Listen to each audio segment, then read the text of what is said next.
Cet épisode commence avec Hirako racontant que dans le temps entre l'hiver et l'été, la population a de nouveau augmenté, et après de longues discussions avec les villageois, ils ont décidé d'appeler cet endroit le village du Grand Arbre.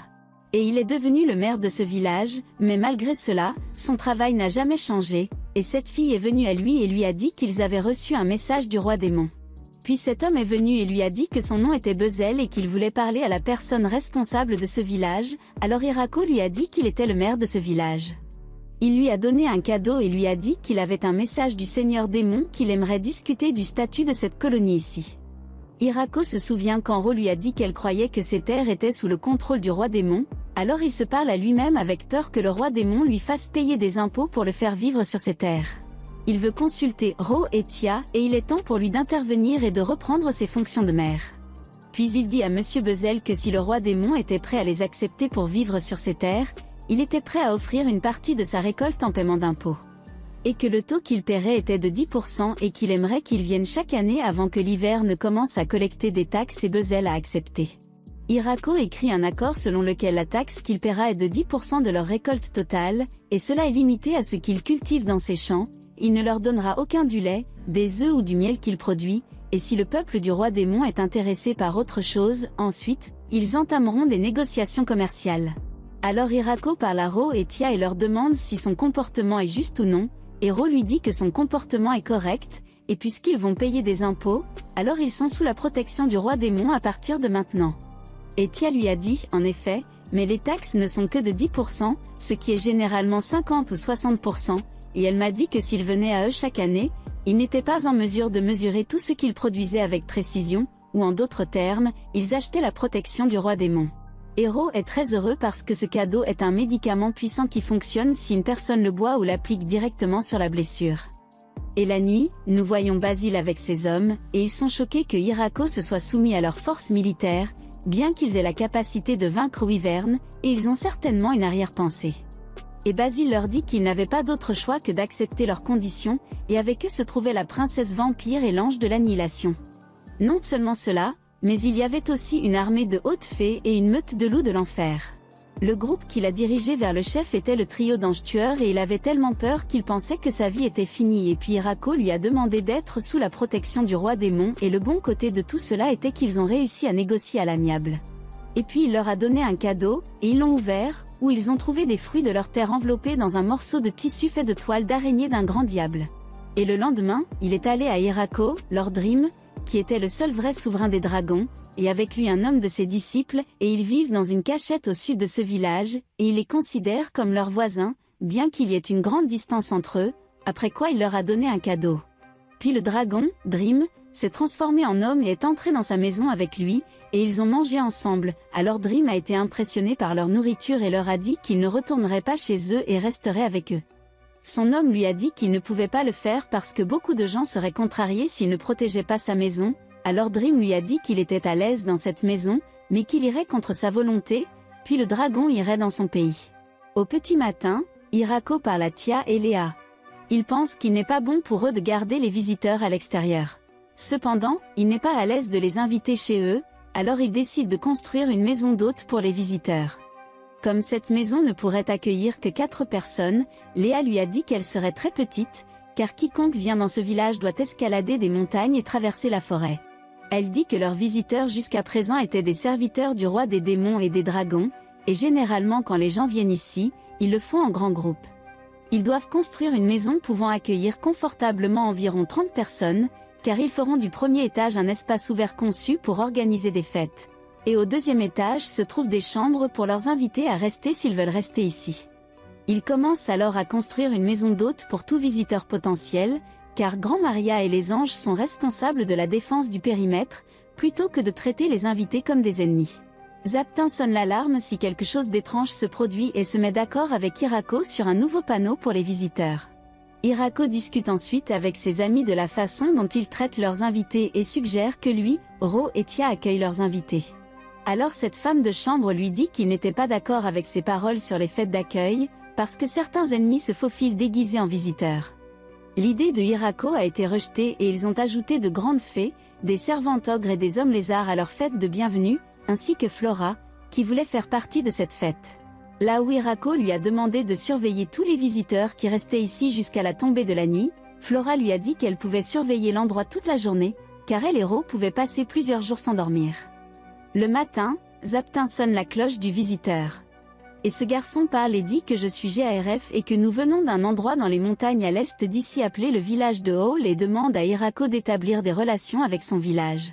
Ro a dit que je vais m'occuper de cette affaire et elle parle à GARF et lui dit je pense que votre voyage a été difficile et notre village vous accueille et je vous emmènerai à la maison d'hôtes pour que vous puissiez vous reposer et est-ce tout votre groupe? Il lui a dit oui c'était mon groupe elle lui a dit alors. Nous allons traiter les autres comme des ennemis et voir le chien attraper ces gens et GARF a été étonné et lui a dit désolé qu'il semble que nous ayons eu quelques extrémistes. Elle lui a dit que c'était dangereux, nous devons nous assurer que tout le monde est avant d'entrer dans le village et il serait sage pour vous de vous comporter pendant que vous êtes ici et il y a des gens que j'ai besoin de même me surveiller ici, la vraie hospitalité Ro dit rester ici pendant un certain temps.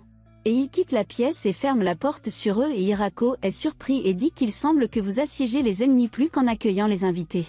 Tia lui a dit que tu n'avais rien remarqué? Lorsque les visiteurs viennent établir des relations avec notre village, ils apportent toujours une sorte d'offrande avec eux. Même ce dragon a apporté quelque chose qui lui a dit, pensez-vous qu'ils ne sont pas amicaux? Elle lui a dit que je ne pouvais pas dire avec certitude que s'ils ne suivaient pas les règles normales, ils ne recevaient pas de physiothérapie pour les visiteurs et c'est tout, et les laisser aux soldats cachés dans les bois m'inquiète. Léa a dit que c'est pourquoi nous avons abaissé notre niveau d'hospitalité si bas pour eux, Kodal ou les autres filles n'ont-ils pas découvert ses forces. Tia a dit qu'ils les ont remarquées mais ils ont décidé que ces forces n'étaient pas une menace et les ont ignorées et je vais les punir et nous voyons cette fille parler à Hirako et lui dire s'il y a quelque chose. Il ne lui a rien dit la nourriture que j'ai faite pour rêver et cette fille l'a interrompu et lui a dit pensez-vous que cette nourriture n'est pas à ce niveau? Je suis sûre que vous l'avez déjà réalisé, mais c'est la différence de traitement entre les invités qui ont apporté cette épée et les gens qui ne l'ont pas fait. Et Hirako va voir ces gens et dit à Tia que je me sens mal de leur servir un si maigre repas et Tia lui dit s'il vous plaît débarrassez-vous de tels sentiments et dit à Léa qu'elle a raison. Ils sont censés être ici pour des négociations importantes. Notre objectif est de savoir ce qu'ils recherchent et tout le monde était contre leur offrir du vin et nous a forcés à le faire. Et il leur dit, je suis heureux que vous me laissiez tous faire cela même s'ils sont ennemis, je veux leur montrer de la gentillesse et d'abord je veux savoir pourquoi ils sont ici. Et il parle à Agarth et dit que je suis sûr que je révèle mon ignorance en posant cette question, mais où est le village de Hall? Il lui a dit qu'il dit le existait depuis 1000 ans, mais en fait, ce n'est qu'environ la moitié de cette date, je pense, de 500 ans.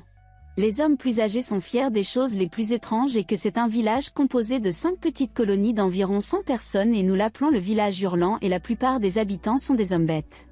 Hirako parle et dit que le village Hall est composé de personnes qui vivent de la chasse ou de l'exploitation minière. Jusqu'à présent, ils ont pu survivre en faisant du commerce avec un village humain à travers les montagnes, mais récemment, il y a eu quelques problèmes et le commerce entre eux est devenu instable, c'est pourquoi ils recherchent une nouvelle personne pour échanger ce qu'ils ont installé dans le village du Grand Arbre. Et Hirako lui demande où as-tu appris l'existence de notre cousin? Il lui a dit que nous avions reçu des nouvelles d'un peuple du roi démon.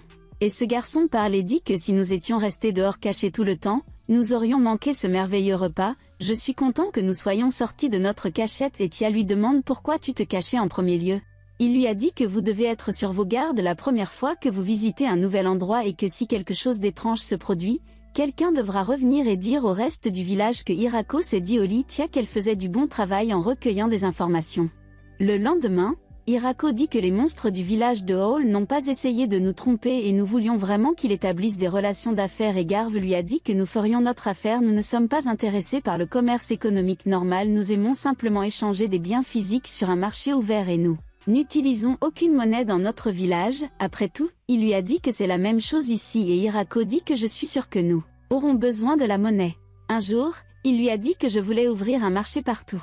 Notre village, mais si c'est possible, nous voulons que vous veniez dans notre village pour commercer et la vérité est qu'il était difficile pour nous-mêmes d'arriver ici cette fois-ci et transporter des marchandises tout le chemin aller-retour serait trop. Hirako lui dit que c'est à peu près la même chose pour nous, Garve lui dit que tu vis ici, tu ne peux pas te déplacer facilement dans les bois? Hirako s'est dit que je pouvais peut-être demander à Kuro et au chien de porter la marchandise pour nous et de parler à Garve et de lui dire je comprends, qu'est-ce que tu veux échanger lors de notre première visite? Il lui a dit que nous avons des marchandises fabriquées à partir des matières premières, nous avons des peintures, de l'argenterie, de la verrerie, et des métallurgies, Hirako lui a dit que je les voulais tous. Hirako s'est dit que nous avions commencé notre relation d'affaires avec le village de Hall, puis il lui a dit la vérité qui est que jusqu'à hier soir, je ne savais pas que les gens apportaient des cadeaux lors de leur visite. Parce que le village dans lequel nous vivons n'a pas une telle coutume, nous n'avons rien. Hirako a dit que c'est correct, le cadeau n'est pas dans son prix, mais le cadeau peut aussi être spirituel, il suffit que vous soyez déterminé à le faire. L'homme lui a dit merci Hirako, vos paroles m'ont beaucoup encouragé. Cet endroit et sa petite amie lui ont dit que vous ne pouviez pas, ça a l'air mauvais si nous envoyons notre meilleur homme là-bas tout de suite et comment nous allons vivre après vous. Il leur a dit que cela ne prendrait pas longtemps, ce n'est que 10 jours, Dragon a dit Rêve j'accepte d'emmener vos amis là-bas pour un tonneau de vin. Après sa première visite, Rêve a décidé de commencer à venir ici pour traîner régulièrement. Il apporte toujours des trésors ou des armes comme cadeau avec lui, donc personne ne veut qu'il déplace la population et échange un tonneau de vin était en fait une idée de Rêve, alors nous avons accepté son offre. Puis Dream les a pris et les a soulevés sur son grand dos pour les faire voler dans le vaste espace. Regardez comment il vole avec ses ailes. Nous allons maintenant avec vous chez les habitants de ce village. Ce garçon parle à son ami Oli négociant un accord commercial. Jusqu'à présent, les deux amis ont été choqués par l'apparition du dragon de Rêve. Puis ils sont retournés à Hirako et Hirako leur a dit comment c'était. Ses beaux amis lui ont dit que nous pouvions échanger tout ce que nous avions pris et qu'ils aimaient tout. Avec cela, ils sont très bons, mais l'un d'eux a demandé s'ils sont certains d'entre eux pourraient vivre ici avec nous et Hirako a dit oui, nous avons encore besoin de plus de gens pour travailler, donc je serai heureux de les avoir. Ses amis ont dit qu'au total, il y a 20 personnes qui veulent vivre ici et que ce sont toutes des filles, lui a-t-il dit, leur dire que nous serons d'accord, mais à condition qu'elles envoient avec elles au moins 2 hommes. Cette fille s'appelle Sinazina, elle lui a dit « Merci, parce que tu as accepté que nous vivions avec toi dans le village ». Il lui a dit « Nous sommes heureux de vous avoir, vous êtes maintenant complètement en sécurité ». Sina lui dit « Merci comme tu es beau et gentil ». Chef il leur dit où sont les hommes qui sont venus avec toi au village. Sina lui a dit que nous avions amené 3 hommes et ici Hirako a été choqué quand il les a vus parce qu'ils étaient encore des enfants, et ici se termine le 7e épisode. Attendez-nous dans les prochains épisodes, en espérant que vous serez en bonne santé et bien-être. Merci d'avoir regardé cette vidéo vous.